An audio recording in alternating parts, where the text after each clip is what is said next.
በስመ አብ ወወልድ ወመንፈስ ቅዱስ አሐዱ አምላክ አሜን።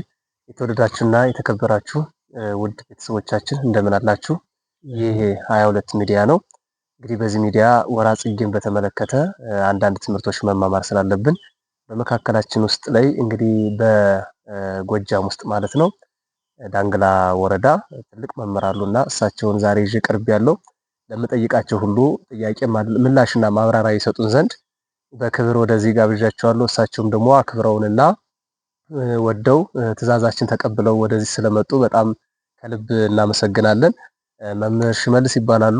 ለማታውቋቸው ሰዎች ዳንግላ ዙሪያ ያላችሁ ምናልባት ታውቋቸዋላችሁ ብዬ አስባለሁኝና እንግዲህ አንዳንድ ጥያቄዎችን ለመጠየቅ ወደዚህ ስላመጣናቸው ያንን ጥያቄ ደግሞ ምላሽ ለመስጠት ስለመጡልን በጣም እጅግ አድርገን እናመሰግናለንና መምህር እንደምን አሉ? እንኳን አደረሰዎት ለጽጌ ለወርሃ ጽጌ ማለት ነው። እንኳን ሰላም አደረሳችሁ። እንደምን አላችሁ? እሺ ወደዚህ ስለመጡ ከልብ እናመሰግናለንና አንዳንድ ጥያቄዎችን ልንጠይቅዎት ነበረ። እሱም የመጀመሪያው ጥያቄ የሚሆን እንግዲህ ጽጌን አስመልክቶ በዚህ ወር የተጀመረ ነው። ዛሬ 26 ነውና ቀኑ ከዛሬ ጀምሮ ነው የጽጌ ጾም የሚጾሙት ካሉ የሚጾሙ ዛሬ ጀምረው ነው። እንግዲህ ጽጌ በየሳምንቱ እሑድ እሑድ ደግሞ በማይሌት ደማቅ የሆነ አክብሮት ይከበራልና ከቅዳሜ ማታ ጀምሮ ማለት ነው። እና ከዚህ ጋር ተያይዞ ጽጌ ሲባል ጽጌ ማለት ምን ማለት ነው? እስኪ እንዲህን አጠር አድርገው ቢያብራሩልን። እሺ በስመ አብ ወወልድ ወመንፈስ ቅዱስ አሐዱ አምላክ አሜን። እንግዲህ ዝግጅት ከሰው ቢሆንም የሚያስተምር ሚስጥርም የሚገልጥ እግዚአብሔር መንፈስ ቅዱስ ነውና እንግዲህ ሰው ባለው ችሎታ በሚያውቀው ልክ ሰው ያው ይመሰክራልና ጥሩ ነው። እንግዲህ አባቶች እንዳስተማሩ መጻሕፍት እንደሚያስተምሩን ጽጌ ማለት ምንድነው? መጀመሪያ ሲባል ጸገ ብሎ ከግዕዝ ግስ ላይ የወጣ ነውና ከግስ የወጣ ነው። ከግዕዝ ግስ የወጣ ነው። ጸገ አበበ አወራረድ አለው አንሄድበትምና ጽጌ ብሎ መጨረሻ ላይ አበባ ማለት ነው። አበባ ማለት ነው። እንግዲህ አበባ ከሆነ ይህ ወቅት ወርሃ ጽጌ ይባላል። ለምን ወርሃ ጽጌ ተባለ ለሚለው ደግሞ መልስ እንሰጥበታለን። እንግዲህ ወርሃ ጽጌ ከምን ይጀምራል ሲባል ከመስከረም 26 እስከ ታኅሳስ 5 ድረስ ያለው አንድ ወቅት ነው። እንግዲህ ወቅቶች አሉ። በአመታት ውስጥ የሚቀያየሩ ወቅቶች አሉ። አመቱን ወደ 4 ተከፍለው ስያሜ አላቸው። አሁን ላይ ያዘን ወርሃ ጽጌ ያለው በየትኛው ነው ቢባል መጸው ይባላል። ወርሃ መጸው ይባላል። ቀጥሎ ከታኅሳስ 5 ቀጥሎ ደግሞ ወደዛ አሁን 3 ወሮችን ቆጥረን ያለን እንደርስበት ደግሞ ወርሃ ሐጋይ በጋ ማለት ነው። ቀጥሎ ያለው ደግሞ ዘመነ ጸደይ ይባላል። ቀጥሎ ደግሞ መጨረሻው አራተኛው ወርሃ ክረምት ይባላል። እነዚህ በጠቅላላው 90 ናቸው። በአራት ሲባዙ 360 ይሆናሉ። የጳጉሜን 5 ወይም 6 እንጨምራለን። 365 ቀናት የሚባሉ በኢትዮጵያ ኦርቶዶክስ ተዋሕዶ ሃይማኖት አቆጣጠራችን ድሜጥሮስ ነውና ይሄ ነው።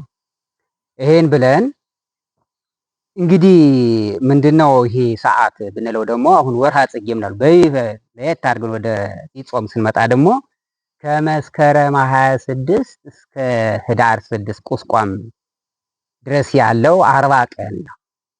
ይህንን የምናስበው ሞር ያኛው ወቅት ነው፣ ግን ይሄኛው ከመቤታችን ጋር የሚያያዝ ነገር ስለሆነ ከጾሙ ጋር በተያያዘ መልኩ ከሆነ 40 ቀኑ በዚህ ውስጥ የሚካተት ነው ማለት ነው። እና የምናስታውሰው ምንድን ነው ቢባል አንደኛው ወቅቱ ራሱ ወርሃ ጽጌ ይባላል።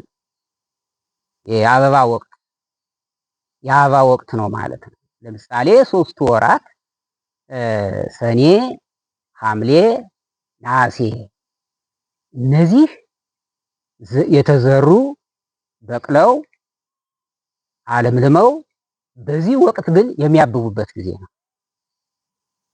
በሰኔ ወቅት፣ በሐምሌ ወቅት፣ በነሐሴ ወቅት እንደ አዝርዕቱ አይነት እንደ አትክልቱ አይነት ይተከላሉ፣ ይዘራሉ። አትክልቶችም ቢሆኑ ይተከላሉ። የተተከለው ጸድቆ አለምልሞ የነበረው ይህ ሰዓት ግን ደግሞ የማበብና ወደ ፍሬው የሚሄዱበት ወቅት ስለሆነ አሁን ላይ ልምላሜው አልፎ ወደ አበባውና ወደ ፍሬው የሚሄዱበት ስለሆነ ወርሃ ጽጌ ተብሏል። ሌላኛው ሶስተኛው ሚስጥር ይህ ክረምት የሚገባው ሰኔ 25 ሲሆን የክረምት መውጫው ደግሞ ይሄው መስከረም 25 ጀምሮ ይወጣል ማለት ነው። ስለዚህ መውጫውና መግቢያው የክረምቱ ይታወቃል ማለት ነው። ስለዚህ ይህ ወቅት ምንድን እንላለን ቢባል ደመና ሰማዩ በደመና በከባድ ደመና በጠቆረ ደመና በጭጋግ በዝናብ የተሞላው ሰማይ የሚጠራበት ውሃዎቹም እንደዚሁ የደፈረሱ ወንዞች አፍላጋት የሚጠሩበት እንዲሁም ከሙላታቸው የሚጎሉበት በዚህ ጊዜ የማያሻግር የነበረ እንደ አባይ አይነቶች ጅረቶች ከባድ ከትልልቅ ወንዞች ሞልተው የነበሩ ዘመድ አይገናኝም። እናት ከልጇ ጋር ልጅ ከቤተሰቡ ጋር በወንዝ ዳር ያለው ሁሉ አይገናኝም በጥንት። አሁን ላይ ያው ድልድይ ስላለ ሰው ይሸጋገራልና ወቅቱ የመገናኛ ወቅት ሁሉ ይባላል። ዘመድ ከዘመድ እናት ከልጅ የሚገናኙበት በጥሪ የሚገናኙበት ነው። መስቀልን ሁሉ ይዞ እስካሁን ድረስ በልዩ ነገር በየተለያዩ አካባቢዎች የሚገናኙበት ወቅት ነው። ውሃው ጎሎ መሻገሪያው ሁሉ የተመቸ ስለሆነ በአሁኑ ሰዓት ግን እንደዚህ ማለት አንችልም። ያው የሰለጠነ ዘመን ስለሆነ ድልድይ አለ ማለት ነው። ይህን ሁሉ የምናስታውስበት ዘመን ወርሃ ጽጌ ይባላል። የመጨረሻው ይህን ዋናው የምናስበው አንደኛው ይህ ሲሆን ሁለተኛው እንደ ዋናነት የምናስበው የእመቤታችንን ስደት የምናስብበት ወቅት ስለሆነ የእመቤታችንን ስደቷን ወደ ምድረ ግብጽ መሰደዷን የምናስብበት ነው ማለት ነው። ጠቅለል ሲል አጠር ያለ መልእክት ለማምጣት። ስለዚህ ምን ይላል? ይህንን ወቅት ደራሲው ምን ይላል? ጠቅለል አድርጎ አሰርጎኮ ለሰማይ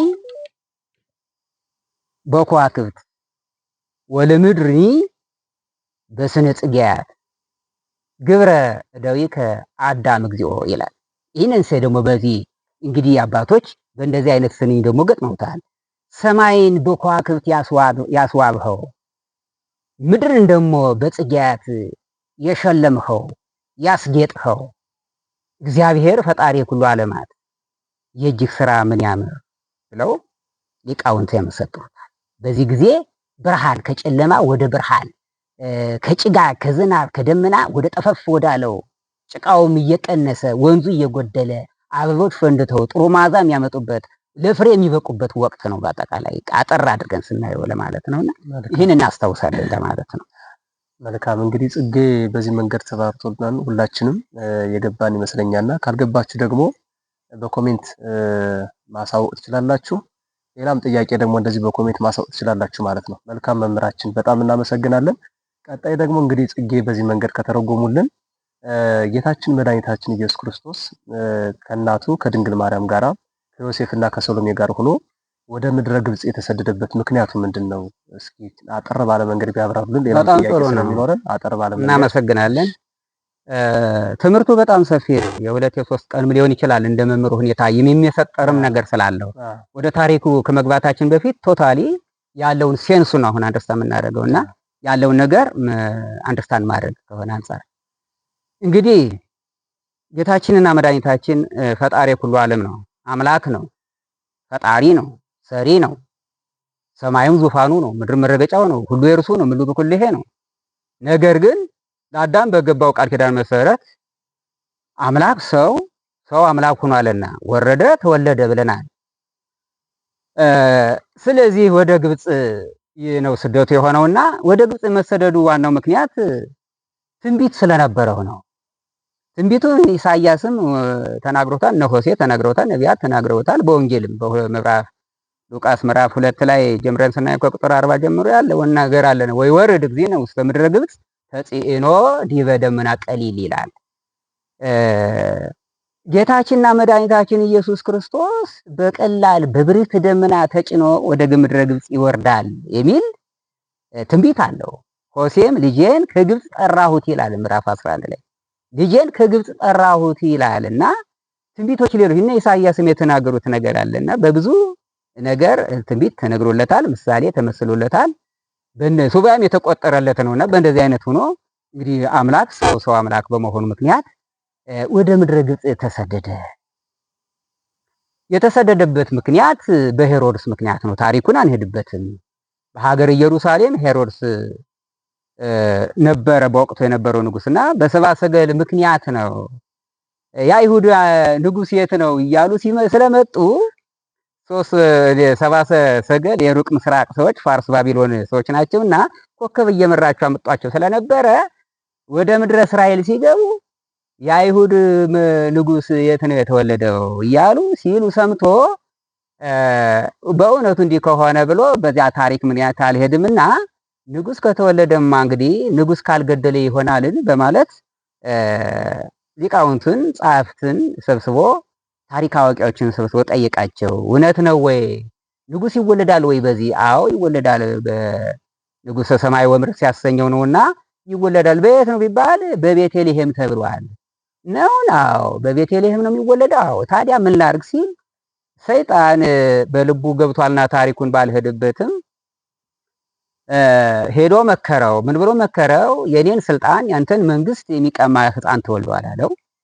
በሀገራችሁ ተወልዶ ምን ላድርግ ሲለው የምታደርገውማ ያ ህፃን የተወለደው እንግዲህ አሁን 2 ዓመት ቢሆነው ነው፣ ቢያንስ 1 ዓመት ተኩል ነው አለው። ታዲያሳ ከ1 ዓመት ተኩል እስከ 2 ዓመት ያሉትን በሙሉ ህፃናትን ርስት እሰጣለሁ፣ በወተት በማር በጥሩ መጎናጸፊያ አሳድጋለሁ ብሎ አዋጅ አወጀ። ህፃናቱን ወሰዱ። ህፃናቱ እንግዲህ ሲሄዱ ነገሩ ተገለበጠና እንግዲህ ክርስቶስ ከዚያ መሃል ይሆናል ስለተባለ 144,000 ህፃናት በሰይፍ አልቀዋል። እና እሱ ግን ተንስ ንሥአ ሕፃነ ወእሞ ወሁር ውስተ ምድረ ግብፅ ተብሎ ነበረ። ቅዱስ ገብርኤል መጥቶ ህፃኑንና እናቱን ይዘኸው ወደ ምድረ ግብፅ ሂድ የሚል መልእክት ተሰጠው። ትንቢቱም ነበረ። መልአኩም ነገረው። ሰሎሜ እናታችንና ቅዱስ ዮሴፍ ሆነው እንግዲህ ህፃኑን ይዘው ወደ ምድረ ግብፅ የሄዱበት ዋናው ምን ነበር? ወደ ምድረ ግብፅ የሄደበት ቢባል ትንቢቱ ስለነበረ።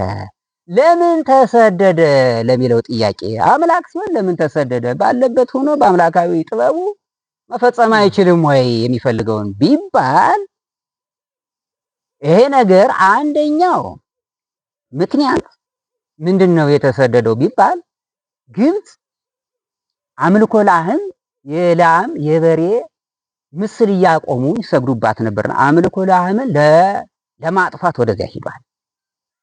ሁለተኛው ምንድነው ምክንያት ወደዚያ ቢባል ሰው ነውና አምላክ ሰው አምላክ ነው ታለ በአምላካዊ ገቢረ ተአምሩ በራሱ ቢድን ይጠራጠሩ ነበር። አምላክ ፍጹም ሰው ነው ብለናል። እንደ ሰውነቱ ልክ ለሰው ልጆች በሚደርሰው መልኩ ተሰዷል። አለዚያማ ሰው አይደለም ማለት ነው። አምላክ ተራበ፣ ተጠማ፣ ደከመ፣ ወደቀ፣ ተነሳ እያልን አይደለም። ስለዚህ ሰው ነውና ሰው መሆኑን መለኮት ከሰው ስጋ ጋር ወይም ደግሞ ከመቤታችን በነሳው ወይም ከአዳም በነሳው ስጋ ከመለኮት መለኮት ከስጋ ጋር ተዋህዶ አምላክ ሰው አምላክ ፍጹም ሰው ፍጹም አምላክ ስለሆነ እንደ ሰውነቱ ተሰደደ። ሁለተኛ የዲያብሎስን ሴራ በዛ ላይ ለመደምሰስ ነው። እንግዲህ ምንድነው ዲያብሎስ በሰው ልቦና ላይ እያደረ በተለያዩ ጣዖታት ያሰግድ የነበረውን በሰው ተመስሎ በሱ ከሄሮድስ እየራቀ በሄደ ወደ ግብፅ ሲሄድ ከሰው ልቦና ደግሞ አጋንንት እየራቁ እየወጡ ሄዱ ይላል። እንግዲህ እሱ ወደ ምድረ ግብፅ ከሄሮድስ እየሸሸ ወደ ግብፅ ሲሄድ ግብፃውያን ላይ ያለ አምልኮ ላህምና አምልኮ ጣዖት የተለያየ ነበረው። ልክ እሱ እየቀረበ ሲሄድ ጣዖታት ተሰባበሩ ይላል። አጋንንትም ደግሞ ከሰው ልቦና እየራቁ ሄዳል። እሱ ከሄሮድስ ይርቃል። ወደ ግብፅ ሲደርስ ደግሞ እነዚያ ሰዎች ላይ ያደረ የርኩስ መንፈስ የአጋንንት መንፈስ እየወጣ ሄደ። ጣዖታት ተሰባበሩ ይላል። ስለዚህ ሁለተኛው ምክንያቱም አምልኮ ጣዖታትን ለማፍረስ ነው ማለት ነው። ለማፍረስ ነው። ሶስተኛው እና የመጨረሻው መጨረሻ ነው ብዙ ነው 10 ድረስ ይደርሳል። ይሄ እንዲያውም እኮ ምንድነው ቢባል ካሳ ሊከፍል ነው። አንዱ የመጣው ዋናው የእግዚአብሔር ወልድ የመጣበት ወደዚህ ምድር ካሳ ሊከፍል ነው። የማንን ካሳ?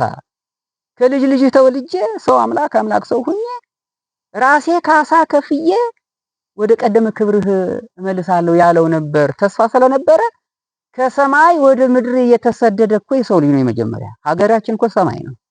አዎ ፊልጵስዩስ ምዕራፍ 3 ላይ ሀገራችን በሰማይ ነው የሚለው። የሰው ልጅ ሀገሩ ርስቱ ሰማይ ነበረ። ነገር ግን ሰው ፍጡር ሲሆን ፈጣሪ ሆናለሁ ብሎ አምላክ ሆናለሁ ብሎ አምላክነትን በመሻቱ ምክንያት አዳምና ሔዋን ወላጆቻችን ከኤደን ገነት ወደ ምድር ተሰደዱ። ስለዚህ ገና ከሰማይ ወደ ምድር ስለተሰደዱ እሱ ደግሞ ከሰማይ ወደ ምድር ተሰደደ። ከምድር ደግሞ እንደገና ወደ ሌላ ሀገር ተሰደደ። ሌላው ደግሞ ይህ ካሳ ነው እንግዲህ። አዎ ይህ ካሳ የቅዱሳንን ስደት ለመባረክ ከአንዲት ሀገር ዘመን የወለደውን ንጉስ የወደደውን ሃይማኖት ካዱ፣ ማተብ በጥሱ፣ ለጣዖት ስገዱ የሚል መንግስት ቢነሳ ከአንዲት ሀገር ወደ ሌላ ሀገር ተሰደዱ የሚል ነውና ይህንን ሁሉ የመሳሰሉት ከጊዜ አንጻር ይህን የመሰለ ነገር ሁሉ አርአያ ሊሆነንና ካሳ ሊከፍለን በእንደዚህ አይነት ሁኔታ ወደ ግብጽ ወንጌል ላይም በኋላ መልሶ ያስተማረው የምትሰደዱ ብፁዓን ናቸው የሚለው የሚሰደዱ ብፁዓን ናቸው። ራሱ ተሰደደ ማለት ነው። አዎ ራሱ ተሰደደ። ራሱን አርአያ እያደረግን አርአያ ሊሆን ካሳ ሊከፍል ዲያብሎስን በጥበቡ ሊያጠፋ የምንለው እኮ ነው። ሲወርድ ክርስቶስ ሲመጣ የዲያብሎስን ጥበብ በጥበቡ ሊያጠፋ አልዘረዝረውም። እንደገና ደግሞ ምንድነው ሁለተኛው ደግሞ ለምንድን ነው ብትለይ የዲያብሎስ ሴራ ካሳ ሊከፍል ነው። ካሳ ካልከፈል በሱ ካሳ ነው የዳነው አይደል? የዲያብሎስ ጥበብ ነው በጥበቡ አጠፋው። ካሳ ሊከፍለን። ሌላው ደግሞ ምንድነው አርአያ ሊሆነን። አሁን ክርስቶስ ያላደረገውን ነገር እኮ አልሆነም እኮ ሁሉን ራሱ ከቤተልሔም ዋሻ እስከ ቀራንዮ ድረስ ከቀራንዮ እስከ መቃብር ከመቃብር እስከ ትንሳኤ ከትንሳኤ እስከ ዕርገት ድረስ እኮ ሁሉን ሆኖ አሳይቶናል። ይህን ሊፈጽም ነው አርአያ ሊሆነን ካሳ ሊከፍለን የዲያብሎስን ሴራ በሴራው ሊያጠፋ መጣ፣ ተሰደደ። የሚሰደዱ ብፁዓን ናቸውና ስምዖን ወይት መንግስተ ሰማያት ይላል ወንጌል። ይህንን ሊያድርግ ነው የተሰደደ።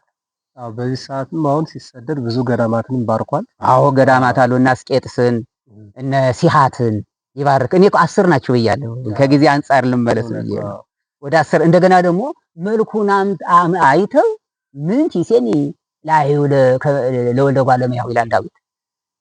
እንደዚህ ይላል ዳዊት ላይ መልኩ ምንኛ ያምር ይላል። መልኩን አይተው የሚያምኑ ሰዎች ነበሩ በለ ገብቷል። መልኩን አይተው ውበቱን አይተው የሚያምኑ ነበሩ ይላል። ግሩም ነው እና ብዙ ነገር አለ። ገዳማትም ለማባረክ ነው እነ ሲሃትና አስቄጥስን እንደዚሁም ደግሞ መልኩን አይተው የሚያምኑም አሉ። የተለያየ ነገር እነዚህ 10 ነገሮች ናቸውና እነዚያን ሁሉ ሊያደርግ ነው። ጌታችን መድኃኒታችን ኢየሱስ ክርስቶስን በጀርባዋ አዝራው ሳለ እመቤታችን ቅድስት ድንግል ማርያም ሁሌ ወደ ምስራቅ የዞረ ይባርክ ነበርና ወደ ምዕራብ ይለዋል። ወደ ምዕራብ ነው አይደል? ወደ ምዕራብ ነው። አዎ ለእስራኤል ምዕራብ ነው። ምዕራብ ነው አይደል? መልካም። እና ወደዛ እየዞረ በሚባርክበት ሰዓት እመቤታችን ጠይቀው ነበር። ከዛ ተነስተው እንግዲህ ወደዛች ሀገር ልውሰድሽ ብሏታልና ወደ ኢትዮጵያ መጡ። ጌታችን መድኃኒታችን ኢየሱስ ክርስቶስ እንግዲህ ለእመቤታችን አስራት አድርጎ ነው የሰጣት። ከምኑ አንጻር ነው ግን? ኢትዮጵያ ግሩም ነው። እንግዲህ ጌታችንና መድኃኒታችን ኢየሱስ ክርስቶስ ይህን ያደረገው ሲመለስ ነው። ሲመለስ ከግብጽ በተመለሱ ጊዜ ነው እና ወደ ምዕራብ ከጀርባ ሆኖ ብድግ እያደረገ እጁን ያወጣ ይባርካል። ይህ ወደ ምዕራብ ዙረ ሁሉ ጊዜ የምትባርካት ምንድነው? ሳያዩ የሚያምኑ በጣም የሃይማኖት የእምነት ሰዎች በእኔ የሚያምኑ በአንቺም የሚያምኑ ሰዎች አሉ ያላት ሀገር ናት። ስለዚህ እንዲያውም ነይ አንቺን ባርኪያት ብሎ በብርት ደመና ተጭነው በሚጠት ጊዜ ሰብረው ወደዚህ መጡ። እሱ እየባረካት ነበር፣ ግን ስትጠይቀው ወደ ሀገር ይሄንን እንዲያውም ላሳይሽ ነይ አንቺን ባርኪያት ምድሯን ርስት አድርጌ ህዝቦቿን ደግሞ አስራት አድርጌ ሰጥሻለሁ ብሎ መጀመሪያ ሀገረ ናግራ ገዳመ ናግራን ይባል በረሃ ነው የገባው። በዚያ ደግሞ በደብረ ዳሞ ሃሌሉያ አቡነ አረጋዊ ዳሞ ገዳም እሱን ባረከ። እንደገና ደግሞ አክሱምን ባረከ፣ ደብረ አባይን ባረከ። እንደዚህ ያለ ደግሞ የሚገርመው ደግሞ ጎጃም መጣና ደግሞ ጣና ቂርቆስ ላይ 3 ወር ከ10 ቀን ተቀመጡ። ይገርማቸዋል። እና 3 ወር ምድቺ ቅድስት ሀገር ናት። ጎጃም ቅድስት ሀገር ናት። ኢትዮጵያም የተባረከች ሀገር ናት።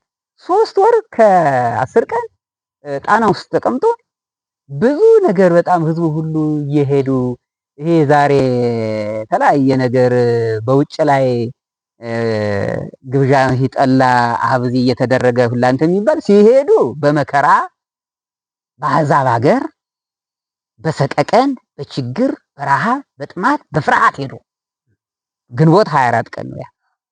ሲመጡ ሰኔ 16 ቀን ነው ተመለሱ የተባሉትና ሲመለሱ በምዕመናን ሀገር በደስታ በፍስሐ እንግዶች ይመጡ እየተባሉ ምን አይነት ሰዎች ናቸው እየተባሉ እየሰገዱላቸው የሚበሉትን የሚጠጡትን እያቀረቡላቸው ደስ አላቸው ይላል። እና በዚህ አንፃር 3 ወር ከ5 ቀን ማነው ከ10 ቀን ጣና ቂርቆስም ቆይተዋል። በሌሎች ቦታዎች ሁሉ በደስታ እንደዚህ እየደረጉ ነው።